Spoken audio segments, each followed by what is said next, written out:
کہ جی میں تمہیں اپنے بعد دو چیزیں چھوڑے جا رہا ہوں، ایک قرآن اور ایک سنت۔ ہر ایک یہی کہہ رہا ہے، ایک قرآن اور ایک سنت۔ یار آپ اپنے اندر یہ اخلاقی ضرورت کیوں نہیں پیدا کرتے کہ میں تمہارے درمیان دو چیزیں چھوڑے جا رہا ہوں، ایک قرآن اور ایک اپنی عطرت، اپنے اہل بیت، اپنی آل۔ صحابہ کیوں نہیں فرمایا؟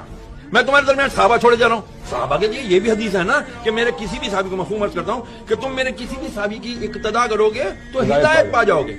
لیکن خطبہ حجت الوداع جو دنیا کا سب سے بڑا اجتماع تھا، 1.25 لاکھ صحابہ موجود تھے جو پوری دنیا میں گئے، انہوں نے پہنچانا تھا پیغام نبی کا، کیونکہ اس دن دین مکمل ہو گیا تھا۔ فرمایا میں اہل بیت چھوڑ۔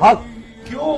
اس کی سب سے بڑی وجہ، صحابہ بھی وفات پا گئے، کئی صحابہ نے شادیاں نہیں کی، کئی اصحاب کے اولاد ہی نہیں، لیکن اللہ نے قرآن میں وعدہ کیا ان شانیہ کا هو الابتر، اے محبوب تیرا دشمن ہی بے نام رہے گا لیکن تیری آل چلے گی، تیری آل چلے گی، قیامت تک سید ہوگا، آئے گا آخری سید جس کا نام مہدی ہوگا، محمد ہوگا، وہی آ کر کے پھر دجال کو بھی مارے گا، وہی آ کے جب حضرت عیسیٰ علیہ السلام کو بھی کلمہ پڑھا کر کے وہ کہیں گے کہ اب میں لا الہ الا اللہ محمد رسول اللہ کا کلمہ پڑھتا ہوں کہ جی میں تمہیں اپنے بعد دو چیزیں چھوڑے جا رہا ہوں، ایک قرآن اور ایک سنت۔ ہر ایک یہی کہہ رہا ہے، ایک قرآن اور ایک سنت۔ یار آپ اپنے اندر یہ اخلاقی ضرورت کیوں نہیں پیدا کرتے کہ میں تمہارے درمیان دو چیزیں چھوڑے جا رہا ہوں، ایک قرآن اور ایک اپنی عطرت، اپنے اہل بیت، اپنی آل۔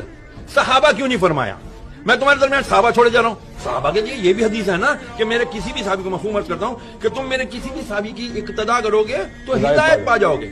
لیکن خطبہ حجت الوداع جو دنیا کا سب سے بڑا اجتماع تھا، 1.25 لاکھ صحابہ موجود تھے جو پوری دنیا میں گئے، انہوں نے پہنچانا تھا پیغام نبی کا، کیونکہ اس دن دین مکمل ہو گیا تھا۔ فرمایا میں اہل بیت چھوڑ۔ کیوں؟